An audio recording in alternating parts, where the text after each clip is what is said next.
एक दिन एक बहादुर लड़की ज़ारा अपने गांव के करीब जंगल में लकड़ियां चुनने गई। अचानक इसके कानों में किसी के रोने की आवाज आई।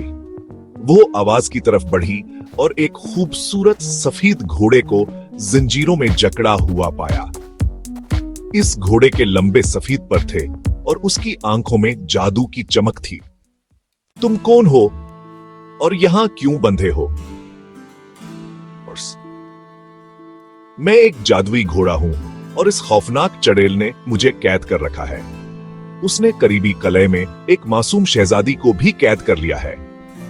अगर तुम मेरी मदद करो तो मैं तुम्हें उस चड़ेल को शिकस्त देने में मदद दूंगा। ज़ारा एक बहादुर लड़की थी। उसने फौरन घोड़े की जंजीरें खोल दें। जैसे ही जंजीरें गिरे, घोड़े के परों में रोशनी भर गई और वो जोर से हनहनाया।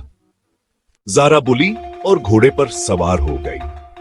घोड़ा हवा में बुलंद हुआ और तेजी से उड़ता हुआ चड़ेल के कले जा पहुंचा। हां, वो कला तारीकी में डूबा हुआ था और अंदर से भयानक आवाजें आ रही थी। जैसे ही ज़ारा और घोड़ा अंदर दाखिल हुए, चड़ेल उनके सामने आ गई। तुम्हें क्या लगा तुम मुझे शिकस्त दे दोगी? ज़ारा, मैं शहजादी को आजाद करवाने आई हूं और तुम मुझे नहीं रोक सकती। चड़ेल ने जादुई मंत्र पढ़ा और तेज आंधी चलने लगी, मगर जादुई घोड़े ने अपने परों से रोशनी की एक चमक पैदा की, जिससे चड़ेल की ताकत कमजोर पड़ने लगी। ज़ारा ने जल्दी से कले के अंदर दौड़ लगाई और शहजादी को कैद खाने से बाहर निकाला।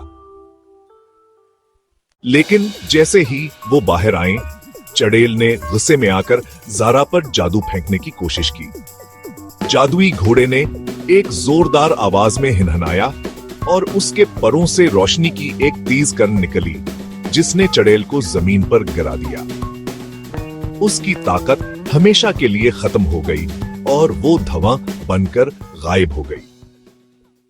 ज़ारा, शहजादी और जादुई घोड़ा जल्दी से कले से बाहर निकले और तेजी से हवा में बुलंद हो गए। जब वो महफूज मकाम पर पहुंचे, शहजादी ने ज़ारा का शुक्रिया अदा किया। तुम वाकई एक बहादुर लड़की हो।